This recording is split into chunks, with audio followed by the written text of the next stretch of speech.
Fellow Falcoholics, what is up? Welcome to the Falcoholic Live, episode 236. I'm your host, Kevin Knight at Falcoholic Kevin, joined by my good friend and special guest, Eric Robinson at _Eric_Robinson. Eric's currently rocking with ESPN, formerly of the Falcoholic as well. Eric, how you doing tonight? I'm doing, man. I'm doing. We're hanging in there. We're what, 22 days? Yep. 22 days. Yeah. Let's do it, man. It's in sight. Yes, officially under a month from the NFL draft, so it's as good a time as any to officially transition to draft takes season here on the Falcoholic Live. Now, obviously, we've been talking about the draft on every episode before this, but this is, I think, the moment where we officially transition to like 90% draft talk, 10% other as we approach the actual event coming soon.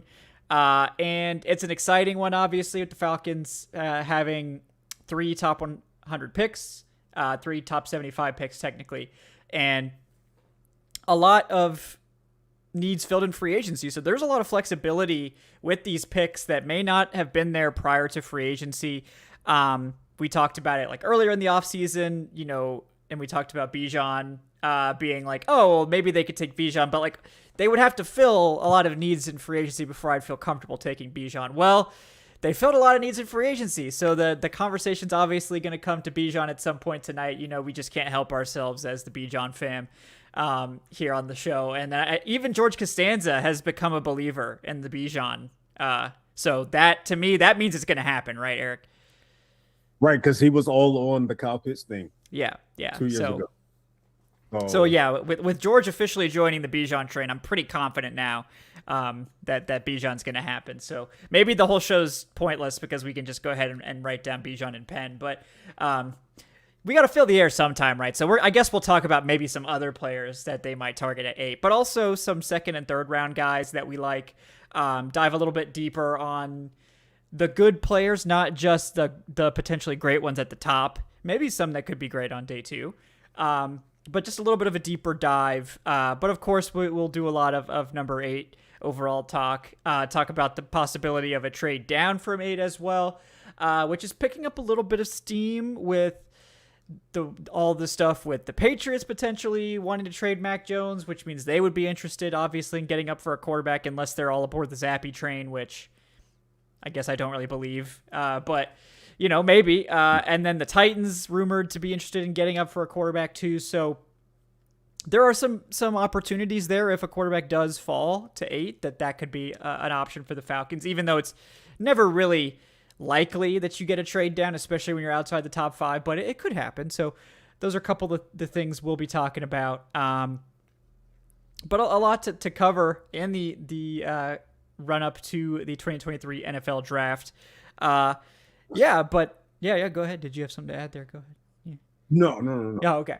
Yeah. So we could start with the 8th overall pick because that's where all the energy gets sent for most fans and for obvious reasons, right? I mean, when you have a top 10 pick, you're in contention for many of the top prospects in the class, and with the Falcons allegedly not in on quarterback, you should have if potentially 3, well, probably almost certainly 3, but possibly up to 4 quarterbacks going before pick 8, you should be guaranteed a top 5 non-quarterback in the class. So before we get into that, though, do you think there's any possibility that they do go quarterback at 8 or make any sort of move up for a quarterback at this point?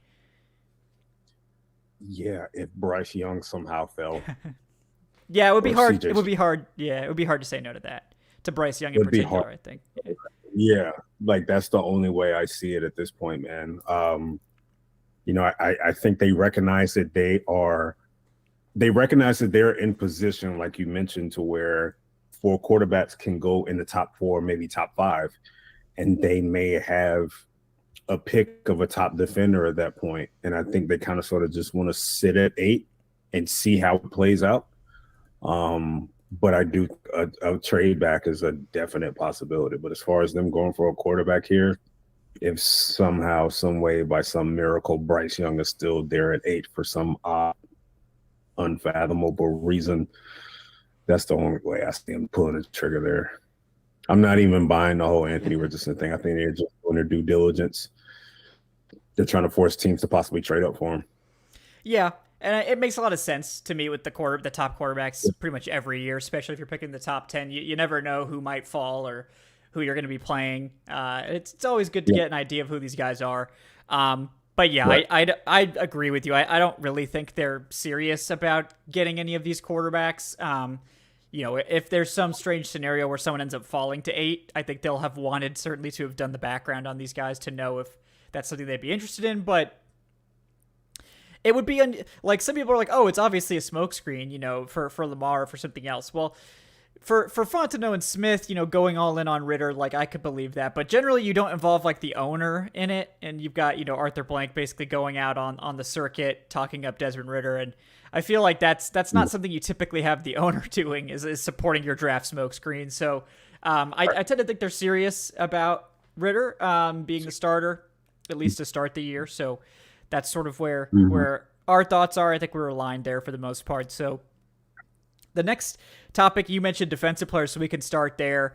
Let's start with the edge group, because seems to be where a lot of fans, especially early on in the offseason, were focusing a lot of their energy. Like, Falcons need to get an edge rusher, and like the pass rush has been a big problem for basically as long as I can remember, and I'm sure you as well. So it makes a lot of sense. It seems like Will Anderson almost certainly not going to be there. So you're looking at Tyree Wilson potentially, but that one is, I'd say, is 50% chance or less that he makes it there. And then you've got a number of other guys. Nolan Smith seems to be one that the Falcons have been connected to. There is some legitimate buzz there. There's Lucas Van Ness, Miles Murphy, who just had a great workout. But I do think, like, after you get past Tyree Wilson, you go into like a different tier, and I'm just not sure any of those guys are really top 10 caliber, but I'm interested in your thoughts in that group of edge guys. I'm right there with you, man. Like, Tyree is the name that's probably attached to the Falcons the most. And he, like you mentioned, it's not a guarantee he's going to make it to 8. I keep looking at a team like Seattle and a team that's in desperate need of pass rush right now. And they can definitely take a swing at him. He definitely feels like a Michael Bennett like type player in their particular scheme. So I can definitely see him, being snatched up there at 5. But the Nolan Smith thing has been attached to the Falcons for a little while, and there has been some buzz generated. I'm not. I like Nolan Smith as a prospect, don't get me wrong, but I haven't seen enough of Nolan being the guy to take him at 8. Like, if you're taking an edge rusher in the top 10, you need to have seen him be like the bell cow in terms of pass rushing. And I haven't really seen that from him throughout his entire career at Georgia. He's made some plays here and there, but I've never really seen him stand out. I've never really seen him like, oh my God, like he's hands down. Like Jordan Davis last year, for example. Jordan Davis has plenty of examples where Jordan Davis is like, he's the best player on the field. I haven't seen that from Nolan. I haven't seen that enough. Van Ness, I haven't seen that enough from Van Ness. These two are athletic freaks, but Miles Murphy too. It's like 3 guys. Like Murphy as well, yeah. Like I've seen plenty of times when Miles Murphy was outplayed by Brissy. Yeah. I got to be sold a little bit more for these guys at 8. Now, that's not saying they're going to take them, that they're not going to take them. That's also not saying that I'm also not going to be, optimistic if those guys were the selection at 8. It's just me saying, hey, they took these guys, or these guys are in consideration. But I'm a little okay. For them to be at 8, they need to be the best pass rusher on the team at some point. Yeah. That means they need to be better than Ebiketie. They need to be better than D'Angelo Malone. They need to be the best pass rusher on the roster at some point in their career. Maybe not the rookie year, but they need to be the guy. Yeah.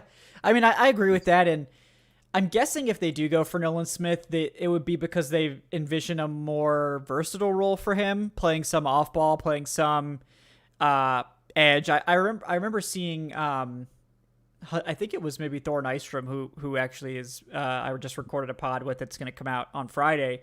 talking up Nolan Smith as like Hassan Reddick, similar player to that, who is a very, I do think Nolan Smith's like a drastically better run defender than Reddick was, especially coming out. But as a guy who started off as more of a linebacker, then became more of a pass rush specialist at edge. Now, Nolan Smith has played almost entirely at edge, so he'd have to learn more of the linebacker stuff. But really good athlete, you certainly, and you love the work ethic, and I've never seen a 240-pound edge rusher defend the run as well as him. I mean, he defends the run better than Myles Murphy at 270. So, he does have like immediate starting value, and probably you get him involved as an off-ball linebacker too. But the pass rush is still a projection with him. So that, I could definitely, I think the buzz with him is legitimate, that they do like him, and you can see why, right? Because he's just like, he will ace every interview. His football character is off the charts, like maybe the best in the class. Like total type of locker room guy. Like I can definitely see him leading a lot of pregame huddles.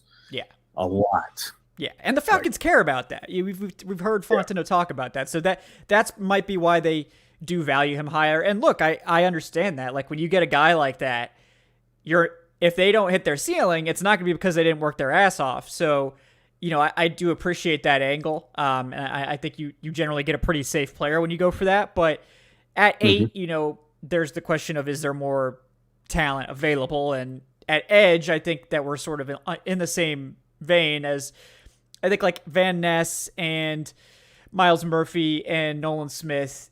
I think that's more of like the 10 to 25 range where those guys should go. I don't know that top 10 is really in most classes where they should be slotted in. So I think we have similar thoughts to that value. But good prospects all have their flashes. I mean, Myles Murphy and Lucas Van Ness, I mean, terrific flashes. Just the consistency isn't there.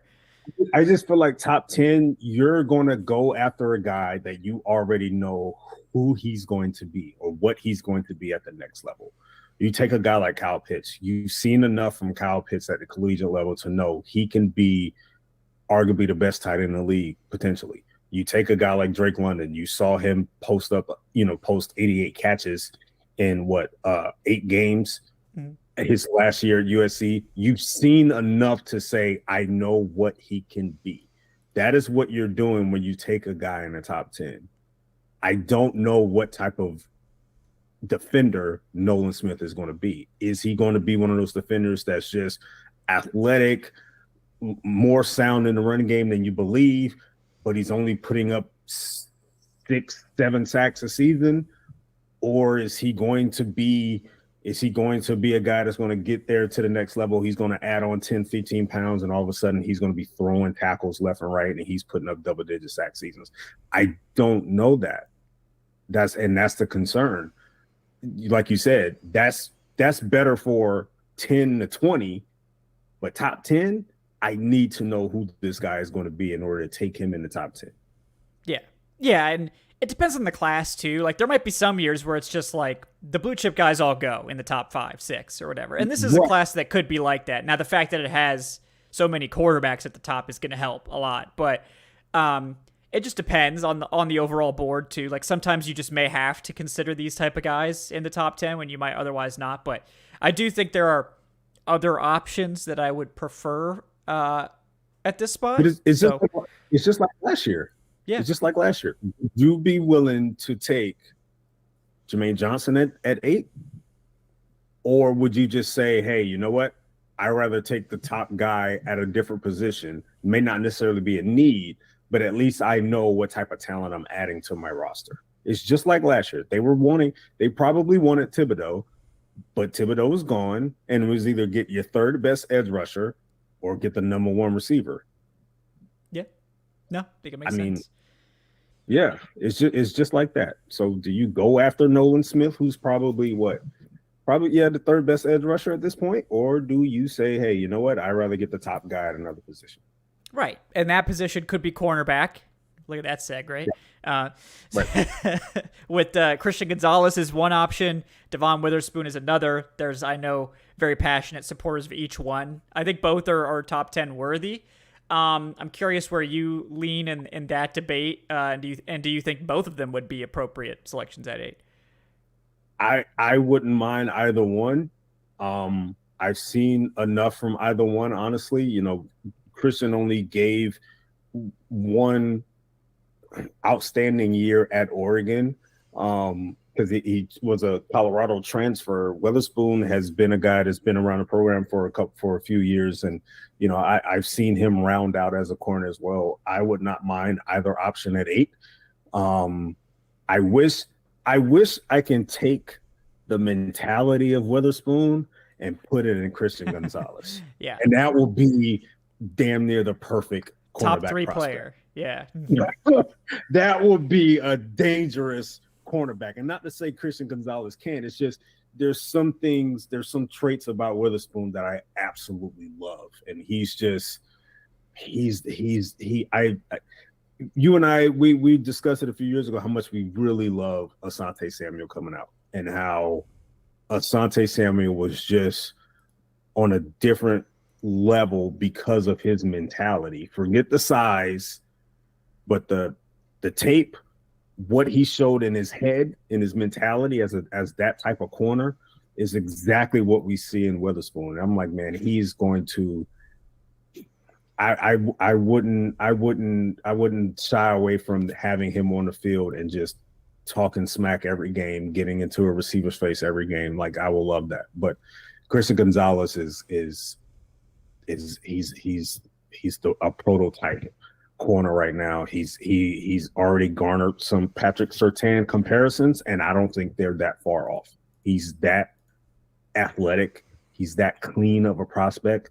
And I think right now, man, if you add him to that secondary, yeah, at worst, that's a top 10 cornerback duo, right? From day one. Mm-hmm. At worst, in my opinion. Yeah, no, I mean, I can't argue either way, because I think if you look at Christian Gonzalez and you see just a really, really impressive 2022 where he took a big step forward. And it's not like he was a poor player prior to this season, but this was a big step forward, and you love to see that. And look, the size. The game looks so easy to him. Yeah. The size, the athleticism, and the coverage skills. I mean, he's not as clean as Devon Witherspoon, who is just sort of on another level, especially instinctually. I mean, I don't think I've ever seen. Devon Witherspoon's one of the most instinctual corners I've ever seen. Like, he's really special, and like. So in that department, you're giving a nod to Witherspoon over Gonzalez? Yeah, and press man, too. I mean, Witherspoon in press man, I think he was, like, statistically one of the best ever this season, like, in press man. And so it depends on what the Falcons want. Now, I think the ceiling is higher with Gonzalez because of that prototypical size, because of that athleticism. I think, Devon Witherspoon is clearly a great athlete, too. He doesn't have the size profile. I mean, he's almost 6 foot. Like, I think almost 32-inch arms. So he's fine. He's like average sized, but he's not, Christian Gonzalez 6'2", 200 either. So if you're looking for like pro ready day one starter opposite Terrell, then Witherspoon's probably the one you want to lean. But if you're looking for more of a longer term proposition, which this team probably would consider, like I think 2024 is when they really want to be firing on all cylinders. I think Gonzalez makes a lot of sense too. So honestly, I think you could make a clean case for either one. And because of the presence of AJ Terrell, I think you could also make a case for either one, because you could say, well, Terrell's going to cover the wide receiver 1, so Gonzalez doesn't have to get thrown into that CB1 role right away. And then you could also say that, well, you don't need the ceiling of a Gonzalez next to AJ Terrell because you already have a star corner in AJ Terrell. So you just need, if Witherspoon's just an elite CB2, then you're absolutely fine with that. So I think, but you could make a case for either one. I think it just depends. Like, what does Ryan Nielsen want to do? Do they want to be very press man heavy like the Saints? In that case, they may actually prefer Witherspoon. If they want to be more versatile on the back end, they might prefer Gonzalez. But I mean, they could go either way, and I don't think you can go wrong with either of those guys. That's why I've mocked both of them to the Falcons already. So no, you can't. I don't think you can go wrong either way. I will say this though, adding Gonzalez to that secondary, man, as a whole, you're talking about athleticism as a whole in that secondary. Even if you include like Mike Hughes in that equation as well, man. That's an uber athletic secondary. And you can Gonzalez allows you to be more versatile in the secondary, in my opinion. Yeah. Witherspoon allows you to find a particular niche or a particular strategy or a particular approach that you want and allows you to stick to it. If press man is what you want to do and what you want to have across the board in this secondary, then Witherspoon allows you to say, hey, you know what? This is what we're going to run and this is how we're going to run it. Gonzalez gives you an opportunity to have, a layered secondary where you can attack in different formations and different coverages. So it just pick your flavor. That's how I look at it. Yeah. No, I do think one of those two is what probably the most likely pick at 8. Because I think one of them will definitely be there. I've gone on record saying I think Christian Gonzalez is the most likely pick at 8, just based on whether or not he'll be there or not. But, it depends. A lot of it depends on what the Raiders do. Like if the Raiders take a quarterback, then the Falcons might have the choice of Tyree Wilson or Christian Gonzalez. If the Raiders don't take a quarterback, they're probably taking either Tyree Wilson or Christian Gonzalez. Maybe Witherspoon. We'll see. But it'll be interesting to see how that plays out. But outside of corner and edge, did you have something else to add? Go ahead. I do anticipate 4 quarterbacks going in the top 5. Yeah. It depends on who. It depends on which team, because there's a possibility that someone can go up to 3 with Arizona and possibly push down Will Anderson. Not saying he's going to fall all the way to 8, but that may push down an extra prospect. So in other words, 8 comes around, there may be a situation where Gonzalez and Tyree is available. Or it can be a situation where, Arizona stays put, 4 quarterbacks stay there in the top 5 still, and then maybe one of those guys are still available. It depends. There's some activity that can happen that can change the trajectory of the Falcons draft. Yeah. Depending on how those quarterback situations shake out. Yeah. So that is one of the more interesting things to watch going in. Outside of edge and corner, which are definitely the 2 most frequently mocked positions for the Falcons at 8.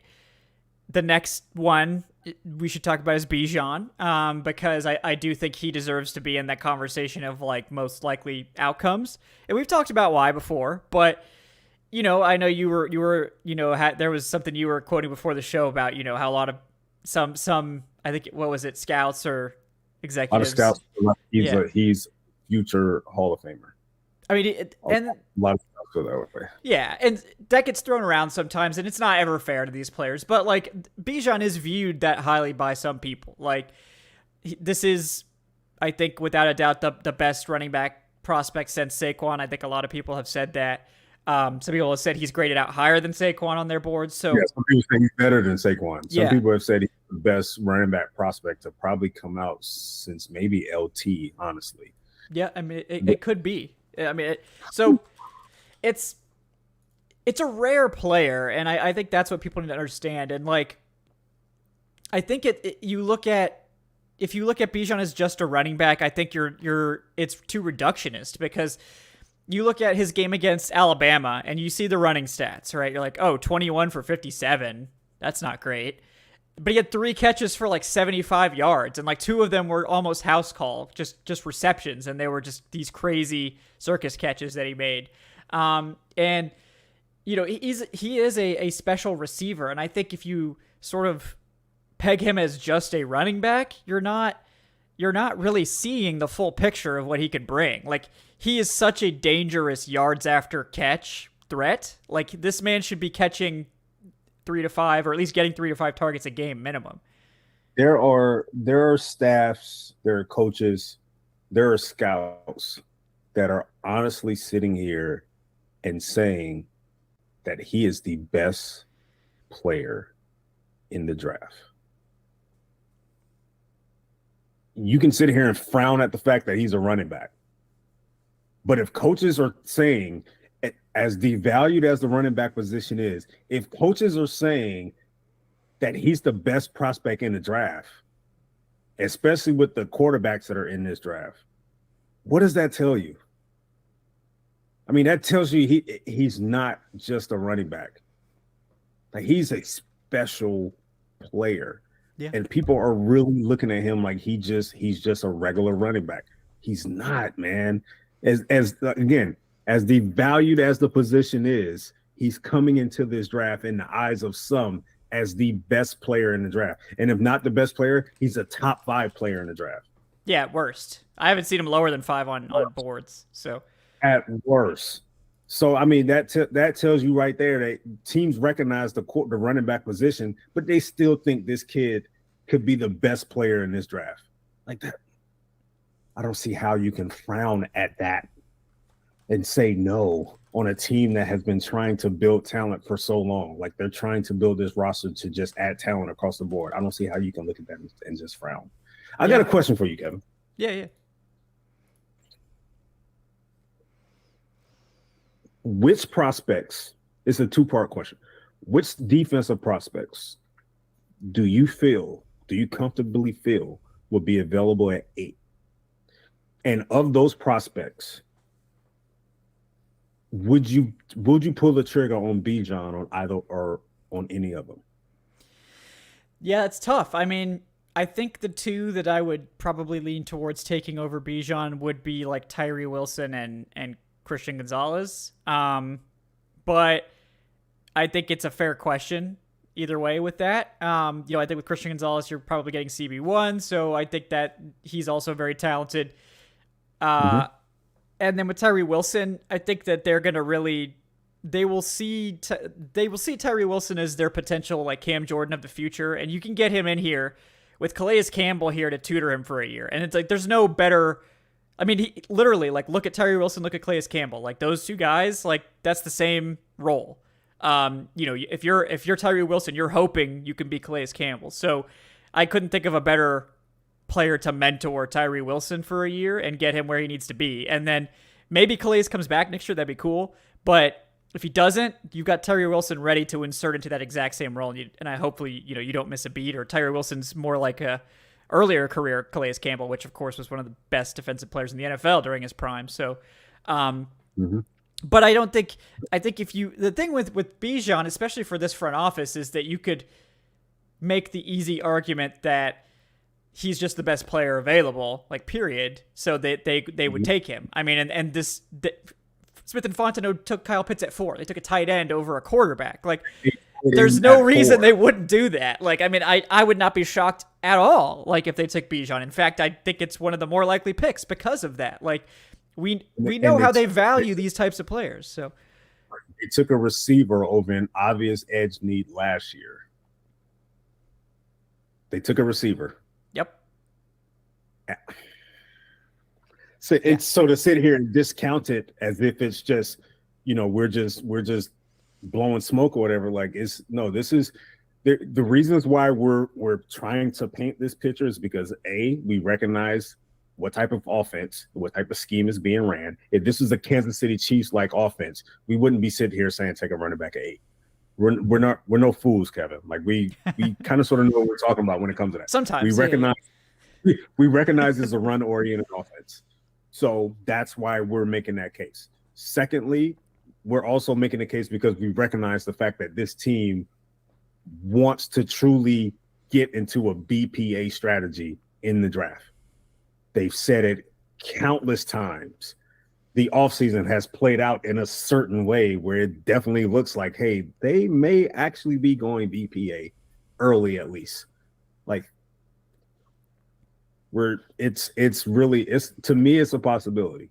And I can't sit here and frown at it, man. Like, you're adding a guy that a lot of people say is the best player in the draft. How can you honestly sit here and say no?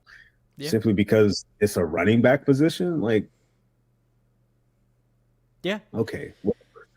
Right. Do you want to be a talented team across the board, or do you want to just, hit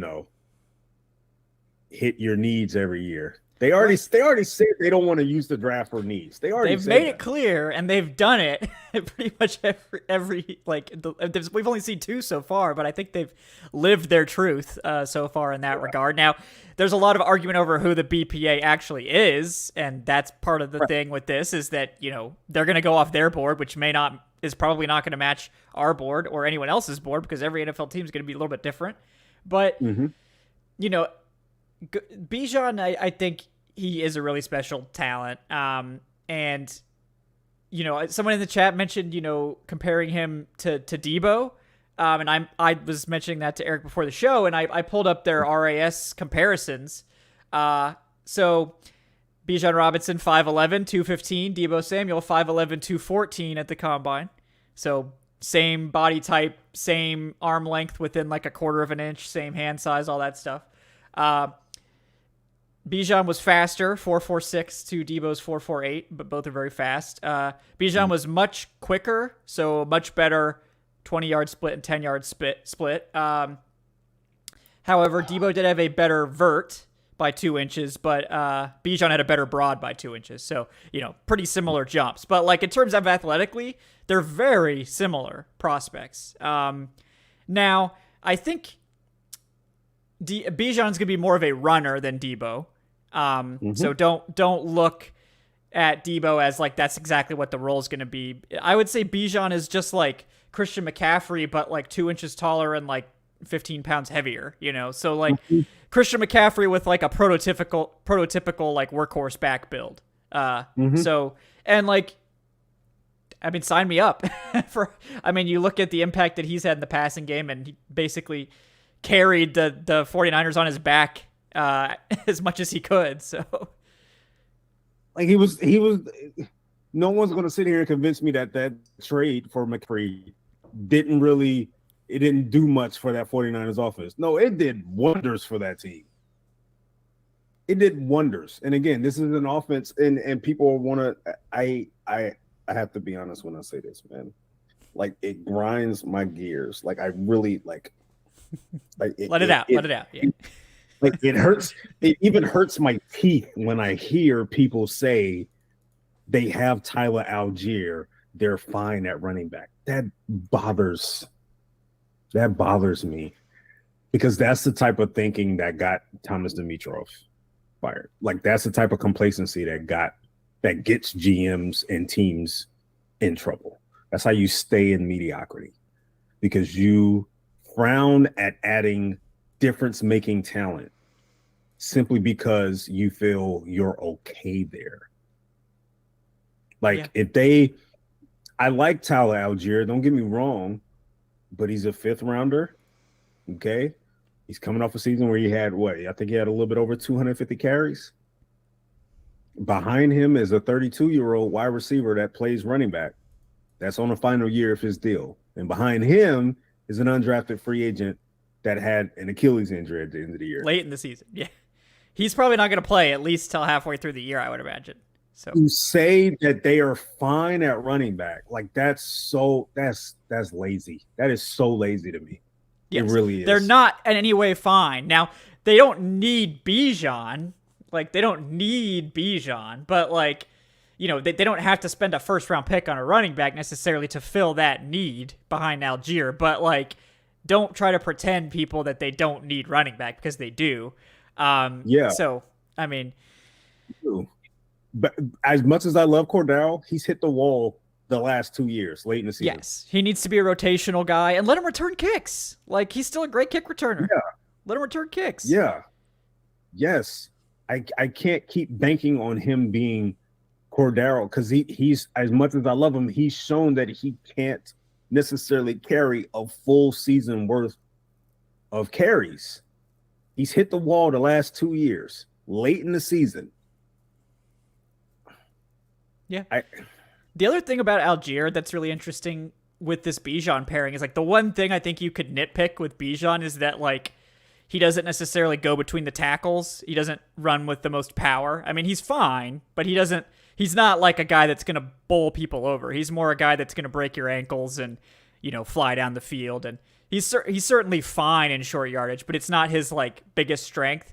Tyler Algier is like the perfect complement because that's exactly what Algier does. He's a yards after contact monster.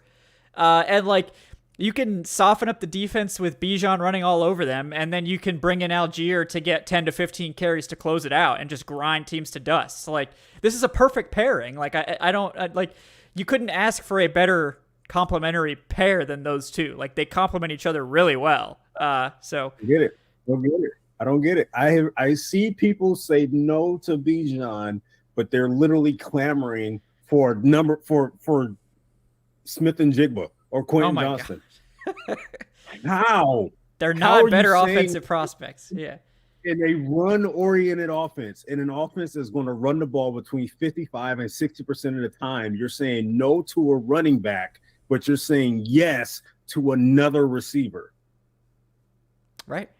I mean, and the whole Jackson Smith and Jigba thing is like they don't use a slot receiver. So like you're either going to use him on 25% of snaps in the slot, which is nowhere near enough to justify that sort of investment, or you're going to ask him to convert to outside and play outside, which maybe he can do. I mean, it's what Justin Jefferson did, but like I don't want to spend well, it's like I don't want to make like he is so good in the slot. Like I don't want to draft him in the top 10 to make him play a different position. It doesn't make any sense. Like maybe he can play outside some too, but like I'm not doing that and making him change positions in the top 10. It's just not worth it. And I looked at last year's numbers. The number 2 receiver in terms of targets was Zacchaeus with, I believe he had 61 targets last year. Yeah. Number 3 was Pitts with 59, and that's with him missing 7 games. Yeah. So you mean to tell me, and they were also 31st in the league last year in pass attempts. Yeah. I like Ritter, but they're probably going to be no better than 25th this year in pass attempts. Yeah, I mean it'll be more, but yeah, I mean not that much. It's not going to be that much more. Yeah, the number 2 receiver in terms of targets has 61. So you say this year, okay, Pitts comes back, gives him a full season. Yeah. Drake develops. You add Jonnu Smith. That number 2 receiver may get 70 targets, maybe. Right. Yeah. Maybe. Yeah. And you want to invest the top 15 pick in that? Right. I mean, you look at, if you go back to like 2019, 2020 Titans, which is like when Arthur Smith's offense was running, at a very high level. I hesitate to say at its ceiling because I think the offense that he's building here in Atlanta can be better, like a lot better if this all comes together because they have a lot more weapons. Yep. But in 2019, it was 31st in passing attempts. Now, they were still a good pass offense because they were 7th in yards per attempt, so that helps. And then 2020, they were 30th in pass attempts, and again, 7th in yards per attempt. So, like, even when Tannehill was bombing it for, like, a ridiculous yards per attempt number, they still were not throwing the ball that much. Like, that's just that when your running game is that good, you don't need to. And to get a pass catcher 3 years in a row with those type of passing totals like that doesn't make a whole lot of sense to me. And I think like he probably learned from his time there that they need to throw the ball more than that. Like you can't really like you want to have a better passing attack than that, but like I still don't think they're going to be pushing ahead of like 20th in passing attempts. Like especially if the defense is good. If the defense sucks, then the passing attempts might go way up. We'll see. But I said you're being nice. I said 25th. Yeah, like that may be extra 40 or 50 pass attempts spread out throughout the entire season. Maybe I don't know. Like it's not going to be a whole lot. And to get a guy like Quentin Johnston in the top 10 or trade back and get him in the top 15. And you know this fan base, Kevin, okay? That number 2 receiver is going to have 45, 50 catches, 700 yards, 3 or 4 touchdowns, and they're going to say he's a bust. And I wonder why they're going to say he's a bust. Because he was drafted in the first round. Well, guess what? That number 2 receiver, in all likelihood, ain't getting 1,000 yards this year. Yeah. And I don't even like in this offense, I don't even like the whole wide receiver 1, wide receiver 2 thing.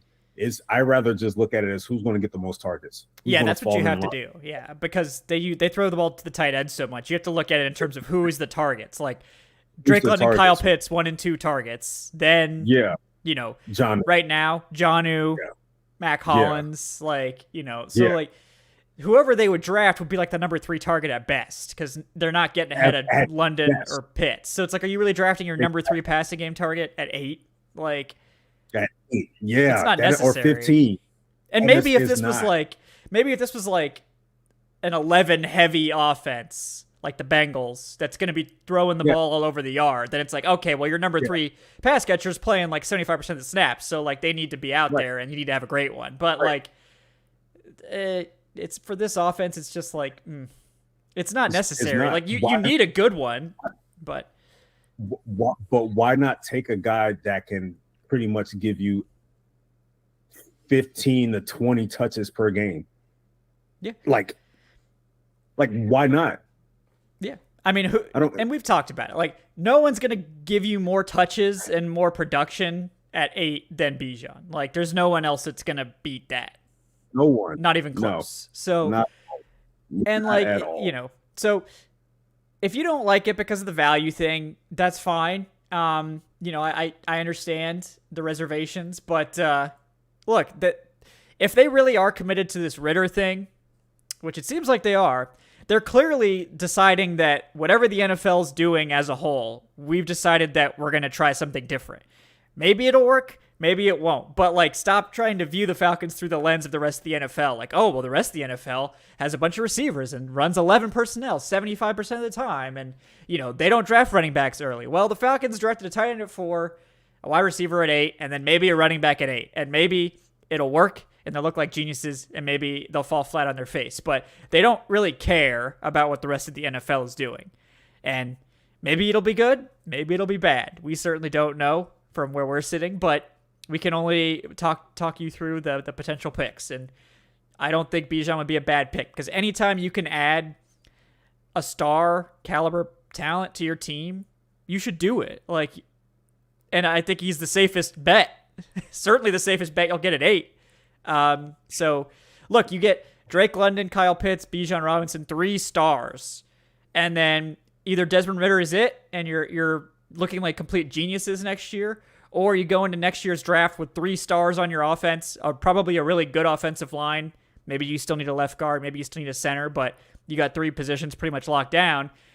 Then you can go out and spend this ridiculous sum to get your quarterback. Like, if it's still necessary, and maybe it will be. And honestly, I think you'll probably have a better chance at Lamar next year than you would this year. So, hey, Lamar, you want to play with Bijan, Drake, and Kyle Pitts? Hell yeah, I do. Yeah, I mean, you get all that in here, you're not going to have trouble luring, someone in free agency or, convincing someone to come here via trade. So we'll see. Because everybody wants to sit here and address the whole needs thing. They need an edge, they need a corner. We get that. I understand that. But if you want to play, if I want to play devil's advocate here, first of all, you don't necessarily need to spend a first rounder to build a defense. You can build a defense the other way. How many first rounders are on Cincinnati's defense? Not that many, right? I'll wait. Not that many. Yeah. How many first rounders on the I'll wait. Yeah. It's not that Dax Hill, maybe. That's it. What other first rounders they have on there? They built their defense in free agency and they added depth to their defense over the years. That's how they became a sound defense. Yeah. They didn't out there. And if we want to sit, the track record for first rounders on defense for this team has not been great. Yeah. We haven't gotten a glimpse of that with this regime yet, right? So like the possibilities are endless, but at some point I'm sure they will take a defender in the first round, but I don't think they have to do it. Like, they shouldn't feel like they have to take a position because fans want it or because, like, well, we took offense the last 2 drafts, so we have to take defense. No, like, that's so arbitrary. Like, I wouldn't want my team making decisions off of something as arbitrary as that. Like, pick the best player for your team. How do you not know that they're going to sit here and say, hey, you know what? Yannick Ngakoue is still available. Let's sign him after the draft. He's still out on the market. Let's sign him after the draft. You bring in a corner like like Keely Ringo or Eli Ricks in the second round, who's to say that can't be a really good defense going forward? Because it can. Yeah. But the only way it can be good is if they take Tyree Wilson or Christian Gonzalez. All right, whatever, man. There's multiple ways to build a team, especially defense. So they can do it. They can find other top players. And this is honestly a really good edge and corner class. Last year, for instance, like, yeah, it was like once you got out of the top, first couple guys, it was like, oh, I don't know how much I like edge anymore. And there were still some good players to be had, like Ebiketie and stuff in the second round. But like this year, I would say the strength of edge and corner is on that. Corner is basically all top 100. You can just get corners anywhere in the top 100. But like edge is like Will Anderson, big gap. Or Will Anderson, Tyree Wilson, big gap, Murphy, Lucas Van Ness, Nolan Smith, big gap, Derek Hall, the other second rounders. So, I like Derek. I like Derek Hall too. So, like, they will have a lot of choices at 44 for edge rushers. Tuli Tuipulotu, I just mocked them the other day. Isaiah Foskey seems to be falling into the second round now.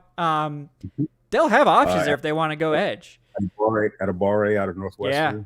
Oh yeah, big time. So Keon White out of Georgia Tech. Like there's a lot of guys. There's a lot of guys. Someone's going to be there at 44.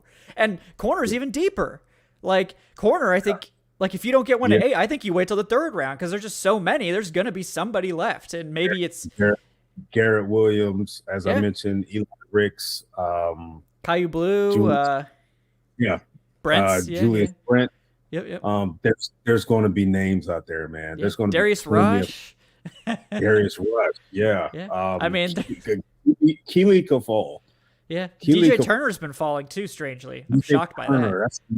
That's another under the radar guy. I can't believe he's falling like into the third round in some mocks. Like I think he went 69 in Jordan Reed's mock, and it was like, wow, I can't believe he's still available. I think it's because the last time we saw him, Quentin Johnston was cooking him. But he's not the type of corner you should be matching up on Quentin Johnston. To be fair, like he's not. Yeah, he's not. So he's not. That's what we have AJ Terrell for. Yeah, that's all Michigan had. That's the best Michigan had, so they had no choice. Yeah, so. no. DJ Turner is the guy you match up on Tyreek Hill, not the guy you match up on Julio Jones. So, but hey. But there's so many good ones. I mean, we named just a few. So I think you could get an edge. You could take Bijan at 8, get an edge at 44, and take a corner at 75 and be very happy. And have 3 starters. Like if you take the right ones, Let's play football. Yeah. You give me Bijan and Derek Hall, and then come back and get Garrett Williams in the third round. Let's play football. Yeah. Syracuse, let's go. Garrett Williams. Let's start the season right now. I'm excited. And I think that's a very likely outcome, with the first 3 picks. Now, we should talk other positions too. Eventually we're just going to do a whole show on Bijan and just admit that we can't stop talking about Bijan. And he's worthy of it. Yeah, he is. But other positions that could be dark horse at 8. Offensive line is one, I think. What do you think about? I think it's a lower. Especially with Caleb McGarrett coming back, it's lower on the priority list. But they really haven't added anything at left guard. Now, maybe it's not 8, maybe it's 44 or 75. But what do you think about offensive line early, potentially? I would say more so second or third round, because I think the only option you would have at 8 would be Skoronski. And it would be a situation where you're taking him and you're kicking him to 8. Again, it's one of those situations where does value come into play? Because Skoronski is a great prospect, don't get me wrong, but essentially you're drafting a guard at 8. Yeah. Essentially. And he does have tackle flexibility. I really don't think that's a place you want him full time in the NFL. Just it's not like his arms are like slightly below thresholds. They're like an inch and a half below threshold. So it's not like he can't do it, but I think he's going to struggle against certain types of players pretty much universally. So I think that's his best position at the next level. But again, it's the fact that you're taking a guard at 8. Yeah. But I mean, if for some people they want to sit here and say, hey, he's BPA, Okay. All His right. tape is really good. I mean, If a guard is BPA for you at 8, then if I you're willing really to need. take Skaronski at 8, you should be willing to take Bijan at 8. Like, Thank you. That's what I'm saying. That's all I'm saying.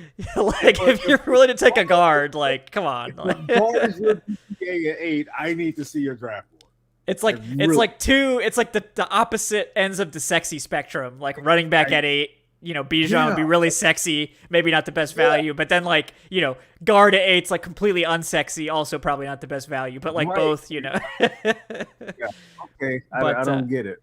Right. Yeah. No, I mean, to me, I would go Paris Johnson because we've seen him play guard really well, and he does have that prototype tackle build. So like, I think I could justify Paris Johnson because the idea would be that you draft him, he plays left guard for 1 to 2 years. Maybe he moves to right tackle. If Caleb McGarry isn't living up to the deal, because you can get out of his deal after, I think, year 2 easily. Or maybe Matthews is starting to slow down a bit. You want to either he's ready to retire or you want to save some money or whatever, and then Paris Johnson kicks over to left tackle and he's your left tackle of the future, ideally. Like that long-term arc where he does eventually become your left tackle, it's kind of like an Elgton Jenkins or whatever. I mean, that could justify it a little bit more, but I also want to see those that are like, give me edge rusher or die. They have that mentality, like I got to get a defensive player. I wonder what their reaction would be if they took offensive lineman at 8. They'd be like, "Oh yeah, we're building the trenches." Okay, all right. Yeah, I mean, if anything, it's like you see the Falcons like sign Elijah Wilkinson off the street for vet minimum and get starting caliber play. Then he got hurt, so Matt Hennessy comes in, gets, low-end starting caliber play. Then he gets hurt. Colby Gossett comes in, gets, low-end starting caliber play. Like, maybe they just can make it work at left guard. Like, I don't love it, but, like... They've been speaking fairly favorable about Hennessy and Coleman as of late. So, I don't know. Like, maybe this team is low-key trying to tell you, hey, guys, we're probably not going offensive line that early. I mean, just a hunch. Just a hunch. To me, it's like maybe 44. Like I'd much rather 44 seems a lot better. And I already know the first guy on your mind. Already John Michael Schmitz out of Minnesota. JMS, baby. Yeah. JSN? No. JMS is what we're going. JMS. That is he's the number 1 center prospect in the draft. He's not gonna last that long. But he may not last that long. A guy Joe like Tippmann? Cody Mock. Yeah, Cody Mock. Joe Tippmann I like a lot. Cody Mock. Apparently he put up some ridiculous 3-cone today or yesterday or something like that. Yeah. Not the prettiest looking offensive lineman, but you know what? I don't need him to be. I don't need him to be. When he's got the face mask on, you can't even see the teeth. All you can see is those beautiful locks coming out the back of the helmet. Hey, look, he's going to make some money. Probably going to get some veneers. I don't know. I think he should keep it. I think it makes him look more intimidating. Yeah. That's what I want my offensive lineman to look like. Absolutely. Yeah. Rugged, physical. That kid, and he's played everywhere. He was recruited to North Dakota State as a tight end, but eventually throughout his entire career, he's played every single offensive line spot. Yeah. Yeah. Played center at the Senior Bowl. Wasn't necessarily pretty, but he did snap the ball. It wasn't awful. And if this team is stressing versatility, then I don't know a more versatile lineman in the draft. He may actually be the most versatile lineman in the draft. Yeah. No, I mean, I like Cody Mock. I think, Tippmann, Mock are two guys are at 44 that you could see. Tippmann's a big stout. Oh, yeah. That's the biggest center I've ever seen. He's like 6'6". 6'6", 305, 310, something like that. He's a big boy. Jesus Christ. Yeah. I love me some big centers, man. And like maybe he plays left guard for a year if they really like Drew Dahlman. I don't know. Maybe. He's certainly big enough. Right. But yeah. No, I mean I do think offensive line is one to consider. I don't think wide receiver at 8 is happening. I would just tell people don't even bother. Now I said that last year too, but I did admit, that Drake London was a possibility late in the process. I eventually admitted it, but I don't think it's really a thing this year. This wide receiver class is not as good. But wide receiver on day 2 could be a big thing. Do you have Yeah. any like day 2 wide receivers that you really like? Oh man. Um, every time I'm asked this question, there's one guy that comes to mind first, and he may not even be the best guy at 44, but the first name that comes to mind every single time, Keyshawn Butte out of LSU. Man, he tested so bad. He did. He did. Yeah. So bad to the point where he may be available around 3. Oh no, he's gonna be a day 3 guy, I think. But some people are really high on him. I mean, he had that one really good year, but yeah. I don't think he's gonna last that long. If there's anyone in reasonable range at 44, man, I know Jalen Hyatt is one that's tossed out there a lot. A guy that can come in and be a deep threat for him, even though they already signed Scotty Miller. There are other guys that come to mind, like A.T. Perry as well, out of Wake Forest. He definitely fits the Arthur Smith. Yeah. Fits the Arthur Smith mode. One guy that is a sleeper, Jonathan Mingo out of Ole that's Miss. not a sleeper, buddy. We're Mingo all day here on this show. That's not a sleeper. Yeah. If you haven't watched his tape, watch his tape and convince me that you're not going to walk away thinking this is AJ Brown. Yeah. This is do you see his testing? 997 RAS. 997. Almost 6'2", 220. This is like he's bigger than Bijan. Yeah. And jumped almost 40 inches in the vert and ran a 4.46. Yeah. For a guy his size, his yak ability is so impressive. Yeah. Normally you would see those type of big receivers, they get tackled early, they get tackled right after the catch and they may drag a defender or two. No, he's someone like in the open field. He can break it. He's not a speed guy, but he's just one of those, like, he's tough to bring down, and I can see him breaking a few tackles and picking up an extra 15 yards. Yeah. He's fast enough. Yeah. He's fast enough. Right. Yeah. He's fast enough. But yeah, those are a couple of names that come to mind. Josh Downs, another guy as well. Zay Flowers, some of the smaller receivers that, it depends on how they want to be utilized. They can definitely add a wrinkle to the offense in terms of just, adding the concept of jet sweeps and things of that nature, just getting the ball in their hands and getting them in space as well. So those are just a few names that come to mind for me. Yeah.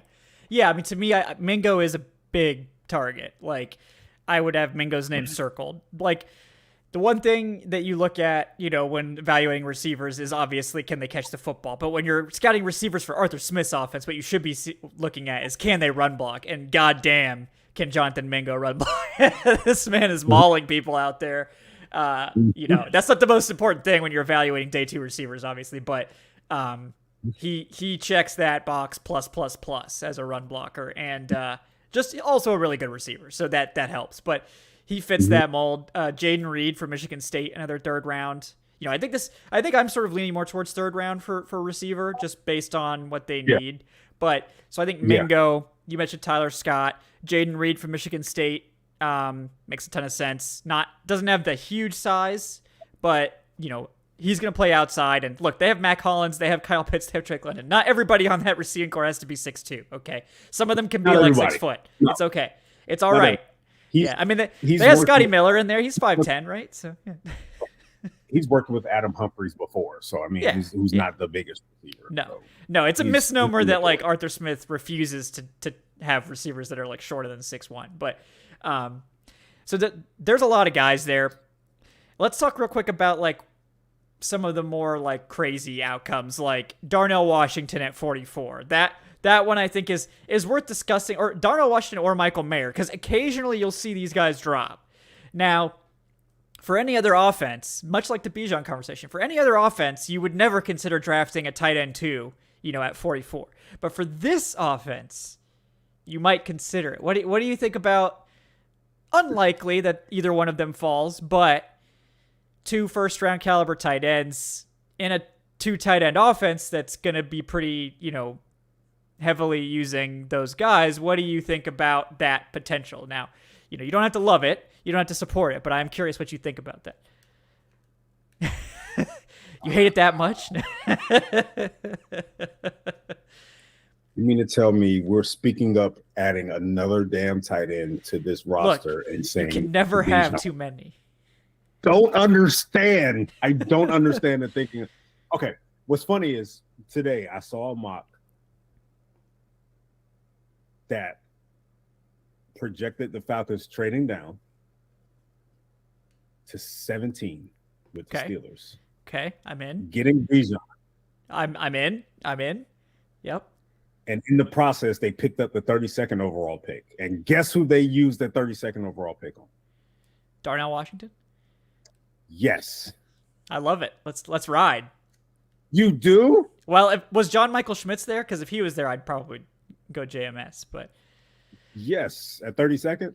Yeah, yes. He probably was there. I mean, I would. Yeah, I mean, look, it's not the pick I would make, but like Darnell Washington's like the perfect tight end too for this offense. Like now, it's completely unnecessary and ridiculous. But look, sometimes you have to be unnecessary and ridiculous in this league, Eric. Okay, like sometimes you just gotta chalk it up, But no, I mean, what about Michael Mayer? Because everyone's talking about Darnell Washington because he's the UGA tight end, but Michael Mayer, I think, would have more of a legitimate, like, this guy is actually...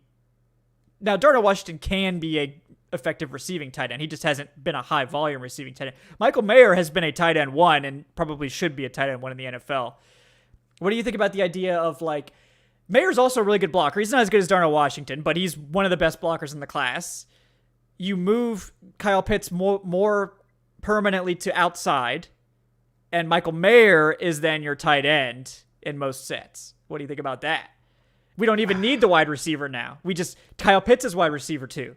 I just feel so disrespected by being told that me thinking Bijan is a terrible pick. This is a separate conversation. And someone talking up another tight end early. Yeah. I feel so feel so disrespected. I don't know that maybe there are some people that have those two thoughts in their head at the same time. That Bijan is a bad. I'm not like that, but yeah. I had someone in the space in one of my spaces the other day that literally said that they were down on Bijan, but they were trying to convince me that Darnell Washington is going to add something to this offense. You got to be kidding me! Like you have to be kidding me. Yeah, no, I believe it. That is ridiculous.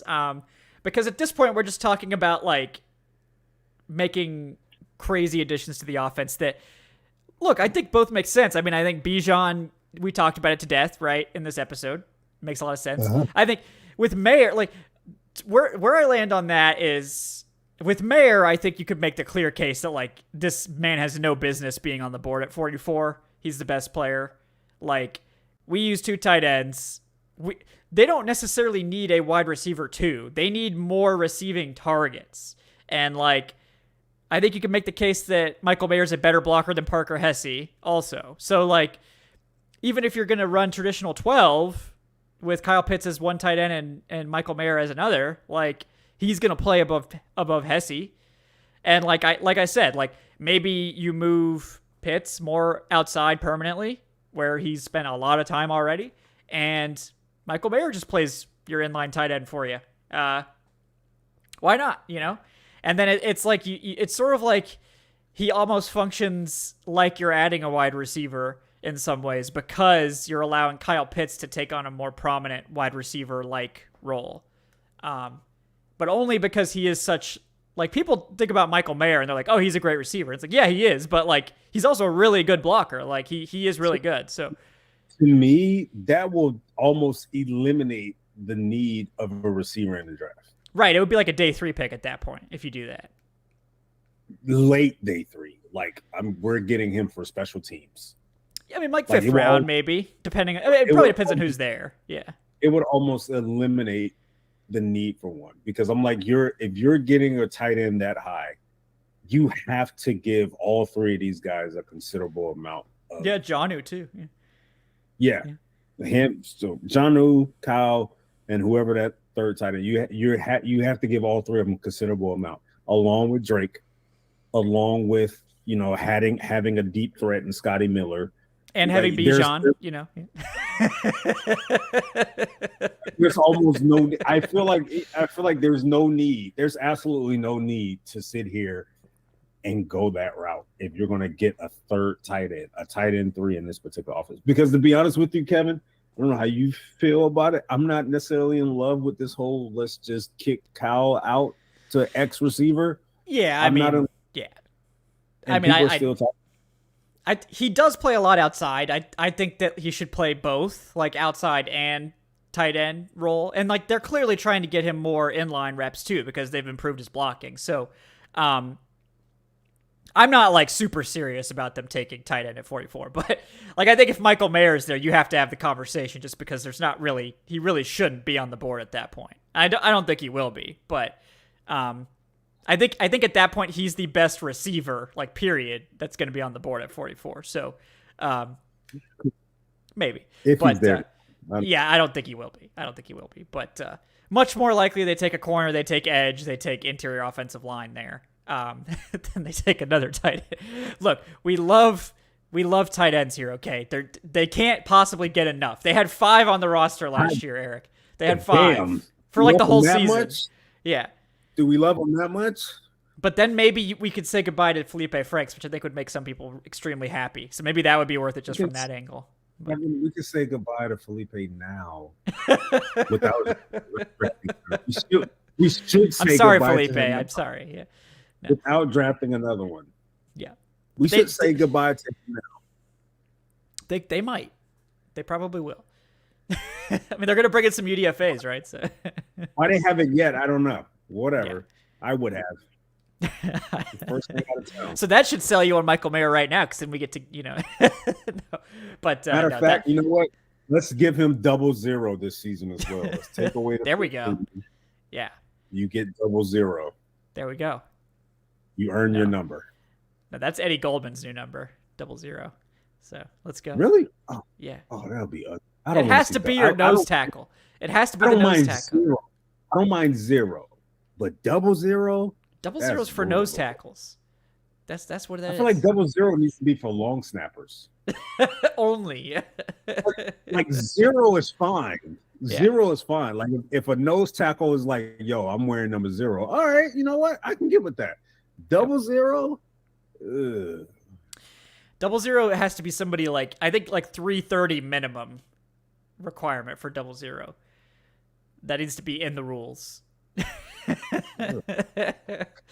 Because that's a thick number right there. That's a thick number. So that's nasty to look at.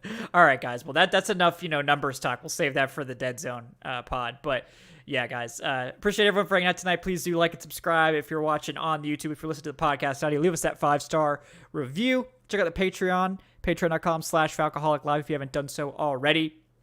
We do have some exciting giveaways we're going to be running during the draft party, which for those of you that are not familiar, we do a live draft show during all 3 nights of the NFL draft. So I will be talking a lot, of course, but we will also be having a giveaway courtesy of George Costanza.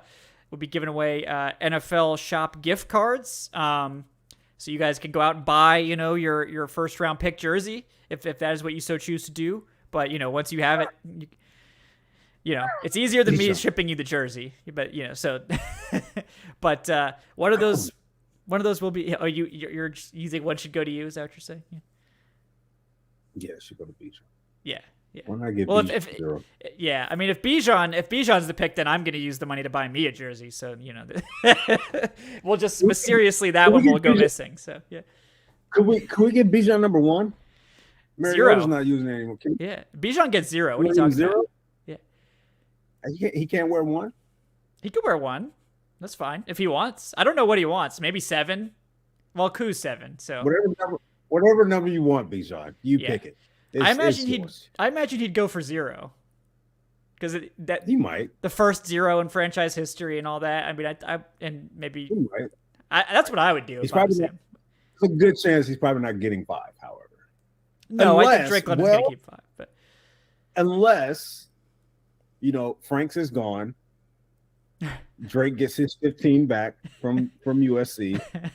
I think if Drake wanted 15, he would have got 15 last year. So I don't think they were going to let Felipe Franks take Drake London's jersey number. So yeah, but no, I think 0 would be cool, but we'll see. But didn't Gonzalez wear 0? Yeah, so I mean, if they take Gonzalez too, that would be a perfect fit, obviously. So, so that's another one to monitor, certainly. But yeah, guys, we'll have several giveaways during all 3 nights of the draft party, including one exclusive for patrons. So yet another reason to get involved with the Patreon. So I don't think George would be eligible to win his own giveaway. So, there's one less patron you have to contend with. I'm sure George can get all the jerseys he wants, so it's probably not that big of a blow to him. But but guys, thank you so much for tuning in with us tonight. Like I say, we will be back next week for another episode of Falcoholic Live for our first live mock draft. You've waited patiently. It's coming. Next week is going to be the first live mock draft, so look forward to that. My interview with Thor Nystrom from Fantasy Pros, longtime draft analyst, it's coming out on Friday, so you can look for that on the pod on the video feed. Yeah, and we're going to have lots of terrific draft coverage coming your way, guys, over the next several weeks until we get into the NFL draft itself. So before we take off, I want to thank my co-host tonight, Eric Robinson, at _Eric_Robinson. Eric's, thanks as always for coming on. Anything you'd like to plug at the ESPNs, at the Falcoholic, anything? No, I just, like I always do when I come on, I'll plug the wonderful Falcoholic. That is, again, your one-stop shop for everything NFL draft or anything Falcons related. Definitely, I know for sure Kevin is putting out these mocks, really good mocks that he's putting together. He's putting a lot of thought in these things as well. Pretty much, the entire staff at Falcoholic is really grinding it out, especially this time of year. So give it a look. Yeah, absolutely, guys. Lots of terrific hashtag content on the site at all times. Guys, I'm Kevin Knight at Falcoholic. Kevin, you can follow me there. Follow the show at Falcoholic Live. Check out the community Discord server, the link to which is in the show description on both podcast and on the YouTube show.